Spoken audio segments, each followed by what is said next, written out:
Hi guys, Amp Locker by Audio Assault is my virtual guitar amp plugin of choice, and I'll show you why, but first the main point of this video. There are 88 guitar amps available for it as of now, November 2025, which is a great asset but also a big downside, since trying them all out and choosing between them takes a lot of time, effort and dedication, all of which are in short supply for the most of us. But let me help you with that. I'll present audio samples in a mix and soloed of what are in my opinion the best ones. This is a long video, so I put the chapter links in the description. This video is not sponsored by Audio Assault or anyone else. I just like the plugin enough to make this video that you could fairly call free advertising. I just had enough time on my hands, of which this video took quite a bit. Amp Locker is a free plugin, but it only comes with one guitar amp, a bright sounding Plexi. Also one bass amp, 12 guitar cabs and 8 bass cabs. The rest of the amps and cabs you need to buy, but they usually cost only $5 each. You can be pretty well stocked already with 3 amps, making this a $15 plugin, which is dirt cheap compared to any other amp plugin of comparable quality. Some of which come only with a single amp and a single cab for like $120, 24 times more expensive per amp. Amp Locker also already comes with 12 guitar cabs, some of them which are really good sounding, and an IR loader, so odds are that you won't have to buy any more cabs. There is also a subscription option for $5 a month that gets you nearly everything. The Mix Locker mix plugins included. The UI has a toolbar at the top with input gain, gate, tuner, preset loader, virtual stereo button, output volume, and so on. Then the main section showing the pre-effects, amp, cabinets, or post effects. On the bottom bar we have the level meters in and out, and page and model selectors.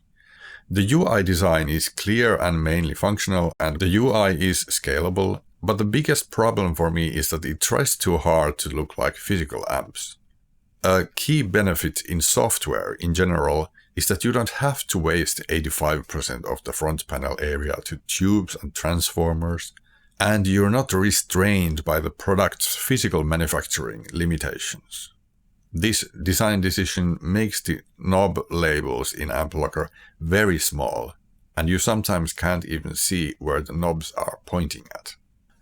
I do understand the artistic choice, but I think there should be a middle ground between visuals and usability, or maybe even a separate usability mode. Let's get to the amps. By clicking here, you get the full list of amps and even a NAM player, which you can luckily filter by the ones you own as well as by categories. There's also a search field if you know what you're looking for, but it doesn't do well with generic search terms. You can also switch the amps in order, but I don't find it very useful since they're not in a practical order, and it always includes the amp demos as well. The demos get muted for 30 seconds after 90 seconds of being online, and I think it's pretty good for checking whether you want to buy it without your ears bleeding out on white noise, beeps or such. You can save your complete setup as a preset or try the provided ones if you're into that. What's really nice is that if you switch between the amps, it remembers each amp's settings. Same for switching an amp's channels. On the pre-effects page, you have 5 slots in series, each with the same model selector. There are 83 effects available, and you get 21 basic ones for free. I have only bought a few, and for example this Klotz pack of 3 pedals cost only $5 as well. You can switch the effect slots around freely, and you can save the presets but only separately for each effect slot. A full pedal board preset would have been a good idea in my opinion. On the cab page we have 2 separate cabs in parallel, each with their own cab models, microphone models, mic placements and so on. Note that while there is a balance slider, not all cabs and mics mix well in mono, which is not a fault of Amp Locker, it's just how frequency responses mix.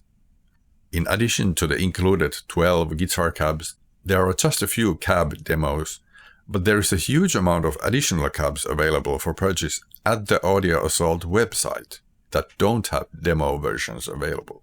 They do have video demos though. Unlike the effects slots, you can't save cabinet presets, which is quite a shame. Then there are the post effects. We again have 5 slots in series that you can fill with the same 83 effects from the pre-effects section.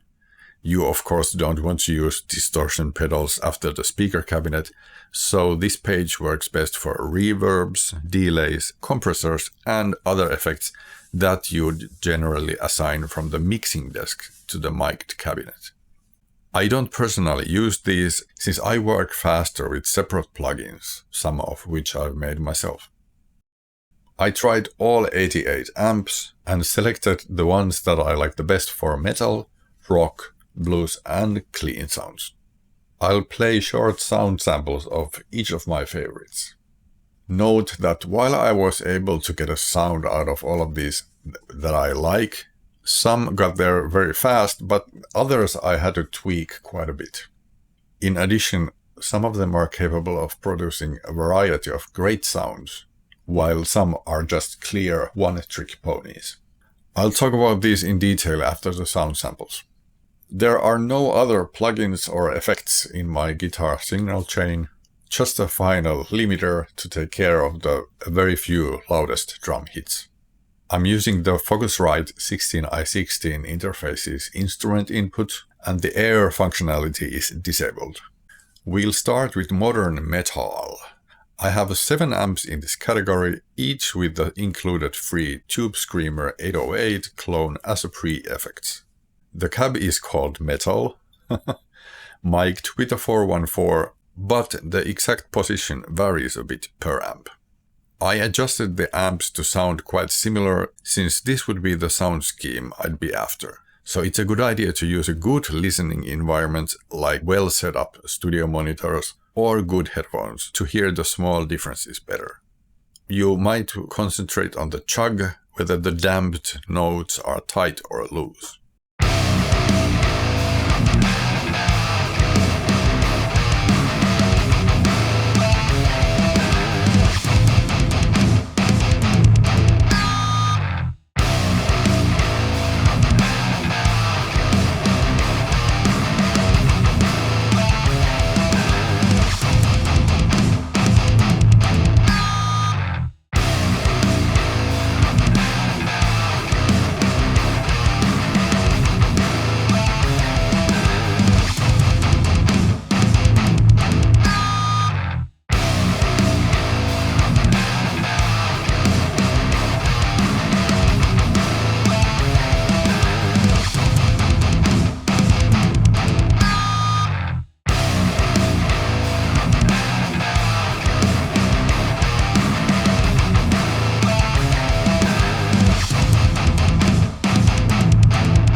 Those are the ones that stood out for me, hence I had already purchased all but one of those. My assessment is, for me the Berserk shines at modern damped chuggy rhythm riffs. Demos does also, but maybe in a more traditional metal song than the genty Berserk, as Demos isn't tuned as low in a sense. A very versatile amp though. Sigma is more of a rock amp that can also venture into this, I'd say, 90s or 2000s metal thing. AHM has a loose bottom end, but it's otherwise a good sounding amp. Needs a lot of tweaking for me to get the presence up without sounding spiky. X3 is a big sounding amp. That's why it requires tweaking to get the bottom end to fit in a mix. Chug is pretty nice though. This is the only one of these amps that I don't own. Savage also goes back a decade or two with the rounder attack and looser bass. RVXX is a bit of a strange one. I kind of like what it's doing, but I never end up using it since I just keep dialing the EQ back and forth, hoping to get a tighter and more energetic sound out of it. I might be in the minority with this one though, which is why I included it here anyway. Now let's go to the rock category.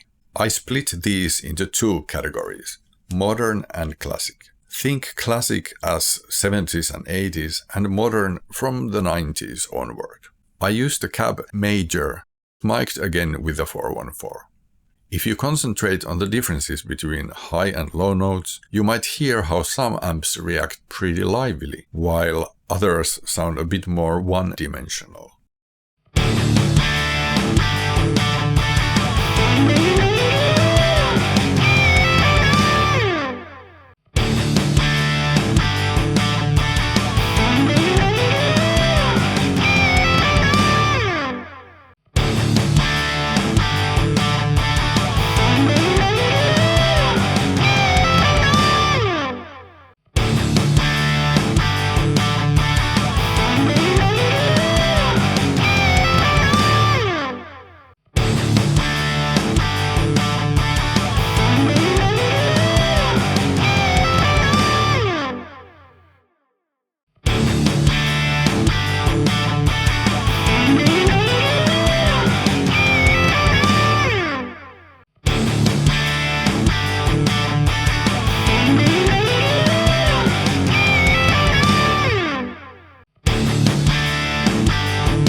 My assessment. Sigma is usually the first amp I try for rock tracks. It just works for me for generic rock sounds. It is a bit sharp by default though, so I do need to tweak it a bit. Demo's vintage channel does somewhat the same thing, but it's a bit bigger and warmer sounding. If you don't need a tight low end, AHM's crunch channel might work well as a rock amp.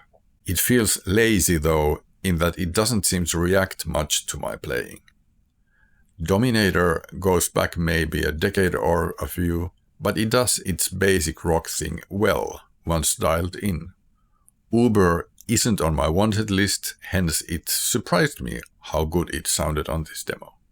For vintage rock sounds, the Emperor is always the one I try first. In my understanding, it doesn't try to mimic any specific amp, but tries to emulate vintage Marshall vibes in general. The way how it actively reacts to my playing is unique and very nicely done. British Gain is the one I'd buy if I needed more traditional JCM 800 sounds. Modifier does the same thing, though for me it sounds ever so slightly more hollow. I think Atomic is one of the older Ampliture amps and doesn't feel quite as refined as the others, but it still rocks out pretty well. Now we get to the bluesy stuff and the challenging edge of breakup sounds. Nearly every amp in Ampliture has a master volume that can be pushed to power amp compression and saturation, which is what I used a bit on these together with the preamp gain. I again used the HB cab mic'd with a 414. Concentrate on the high and low notes on the Stratocaster on the left channel. Some amps get thinner as I play higher up, while still sounding boomy when played lower, whereas some amps are more balanced.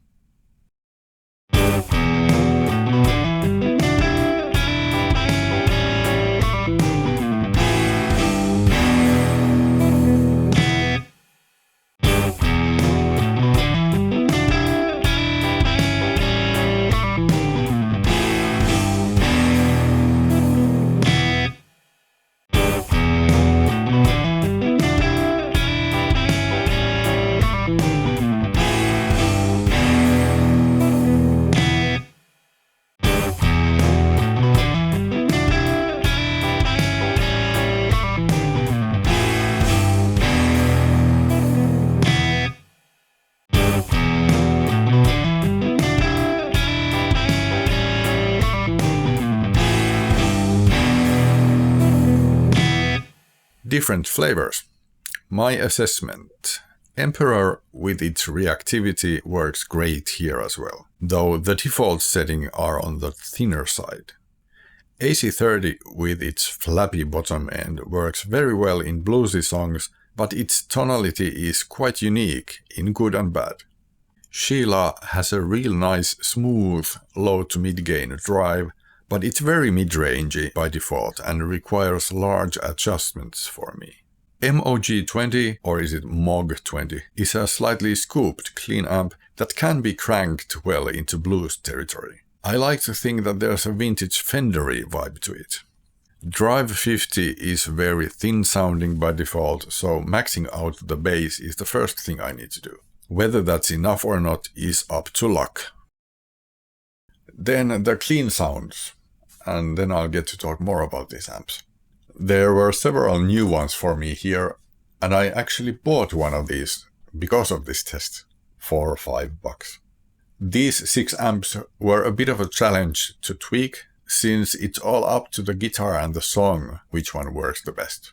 Hence, I removed the numbering, since I think that each of them can be the best choice in a specific track. For cabinet, I again used either the major or the HB, again mic'd with the 414. I have the included reverb as a post effects on the solo amps. I tweaked these to sound very close to one another, but I'd suggest concentrating on the solo tones, whether the Strat has enough body without sounding boomy, if the higher notes sound full or thin, and if there's enough sparkle without sounding shrill.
Like I told you, very similar.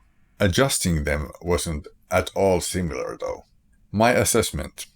PRS and PRS Classic surprised me.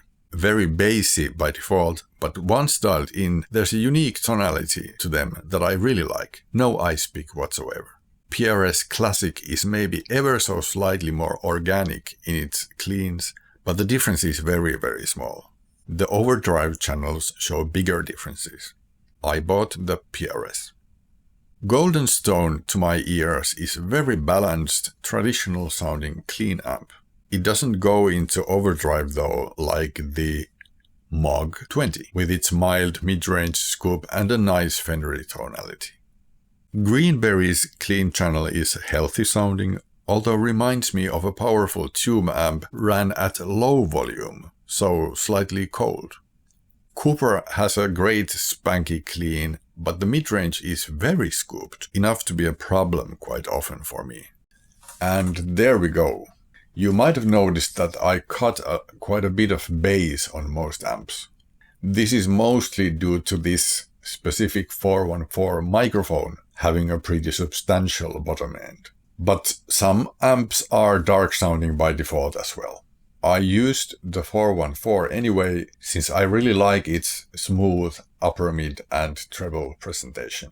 Do bear in mind though that many amps that I found a sound for that I like required extensive tweaking and maxing out the adjustment ranges. So I don't think that a good sounding clip in itself yet makes it a good purchase. You'll have to test them further yourself, whether it fits your needs.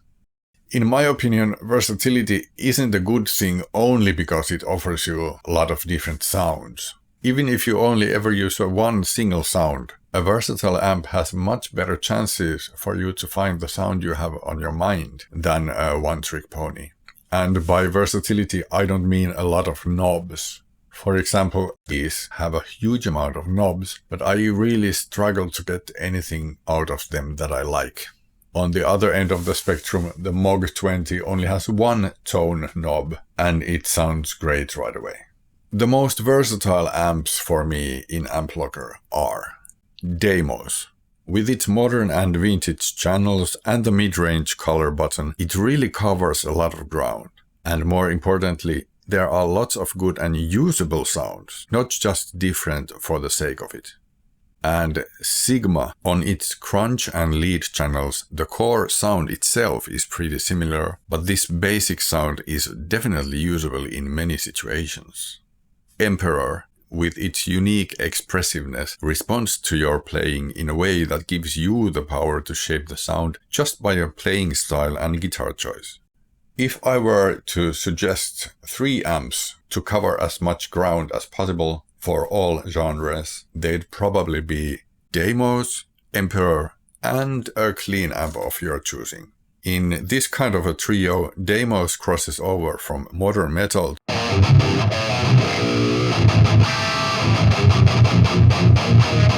to modern rock,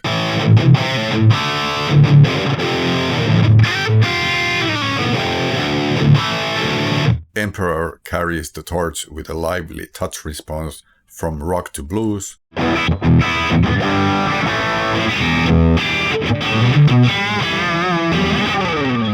and for the clean amp, PRS, in addition to its cleans,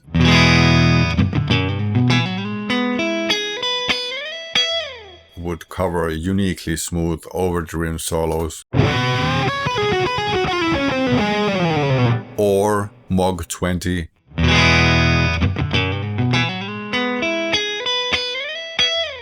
could also sound raunchy enough to be nasty.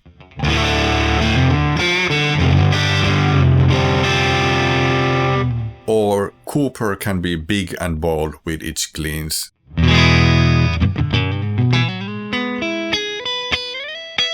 Or the Golden Stone, just concentrating on being a balanced, clean amp.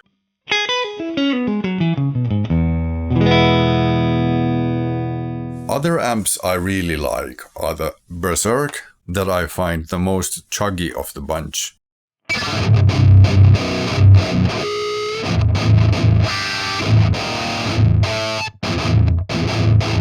And Sigma for the benchmark rock tones.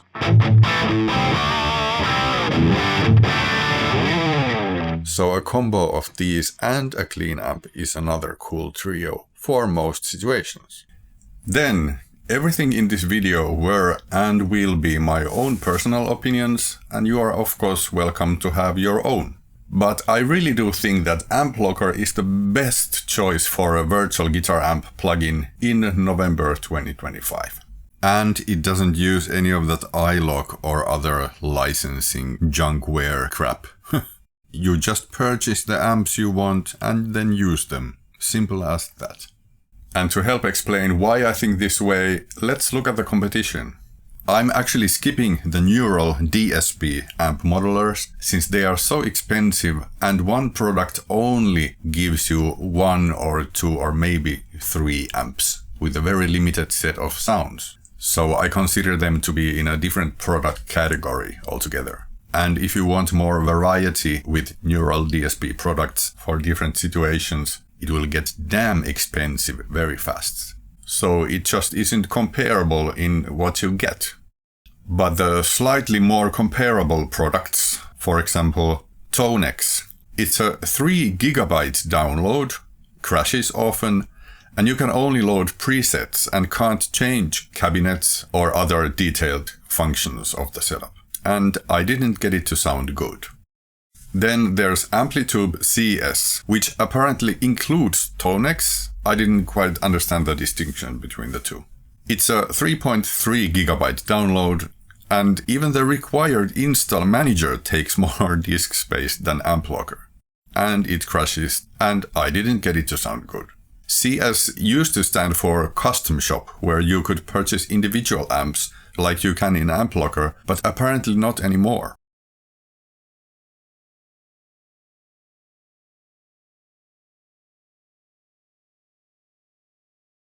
And then some of you may already think that, what about the free neural amp modeler though?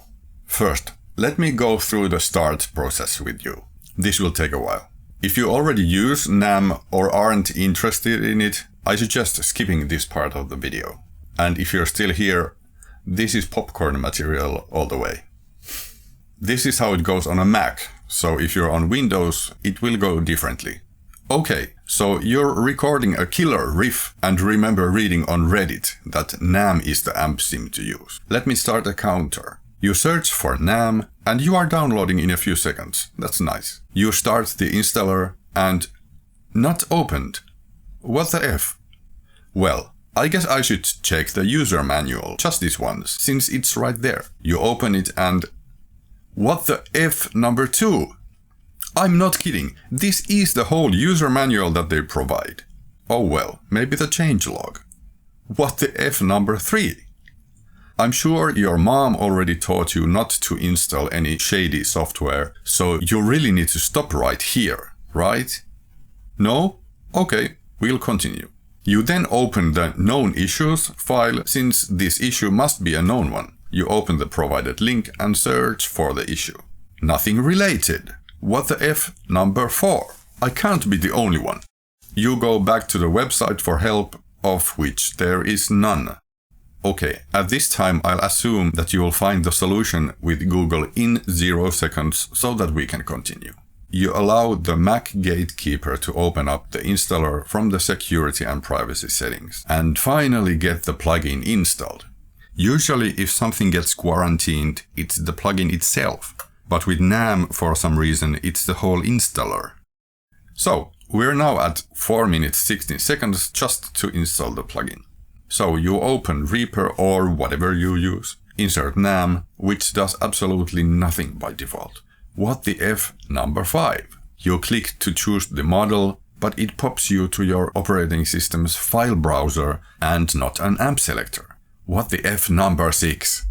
Let's pretend that you haven't thrown your computer and your guitar out the window by now, and you go back to the website once again. You now actually read closely and eventually find a link to an even sketchier site for model sharing, tone3000.com. What the F number 7? Someone really drew the short stick here. Anyway, you click Browse Tones, choose Full Rig with tags Metal and High Gain, hit play, and someone is playing some Hendrix style licks on a JVM. Like, what the F number 8?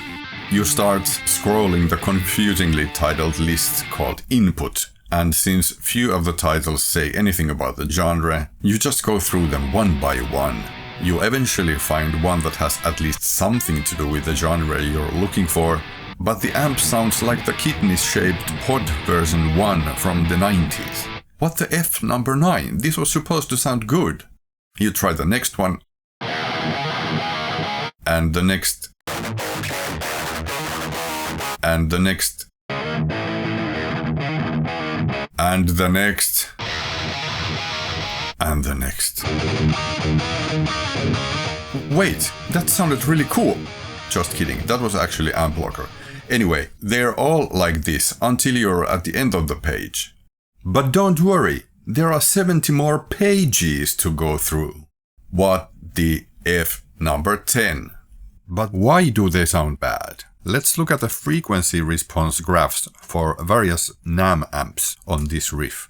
When we compare it to the Amp Locker, here we can see that Amp Locker has much more low frequencies than most NAM amps. Then NAM amps concentrate on the mid-range that make it sound boxy. Then the 3 to 3.5 kHz area, where human hearing is the most sensitive, make the NAM amps sound a bit spiky. And here we can see that the Amp Locker high frequency area extends higher, and finally it has more air in the very high frequencies. Then, in addition to the frequency response, there is the dynamic range, which sounds squashed on the NAM samples. We're at 10 minutes 50 seconds of being constantly slapped in the face without a single note being played. At this point, you go buy an axe and caress your guitar and computer with it just a little. How did the riff go, by the way? The one that you wanted to record? What riff? I sold my effing guitars already. All in my opinion, already the usability of the NAMM ecosystem is just a disaster compared to a streamlined plugin like Amplogger, which you download, install, and start playing with the 88 amp demos. To be fair, there is also NAMM Universal that actually includes some amps and cabs pre-installed, and you can of course download a million more. This is how the best of it sounds.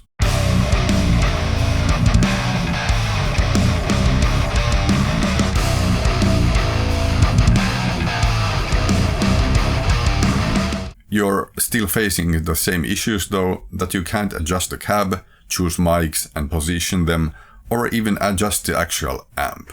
I spent 2 hours with it and still couldn't get any of the sounds that I wanted. If you're not very particular with your sound, you might do okay with it though, but damn, give Amplogger a try, for free. If you really are hell-bent on using free plugins no matter what, for metal tones, either use the included free amp, or if you are okay with possibly sacrificing in the sound quality, check out Amplitube by ML Soundlab.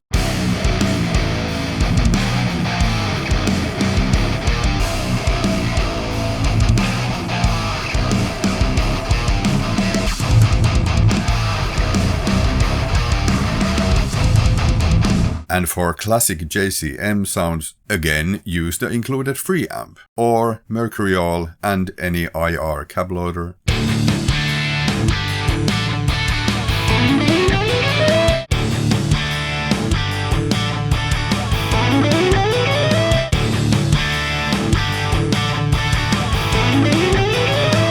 And for cleans, still using the included free amp, though this requires a bit more tweaking. Or check out ToneDeluxe V2. That's a pretty good one actually.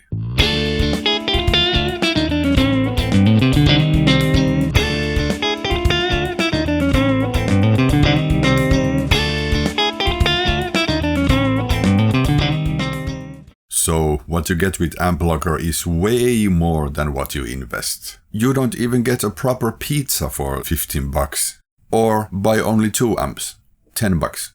And unlike pizza, Amplogger will serve you for years. And that's finally all. I hope this video helps you find the best Amplogger amps for you and to get the Amplogger better known in the community, because it damn well deserves to be. Thanks for watching. Bye.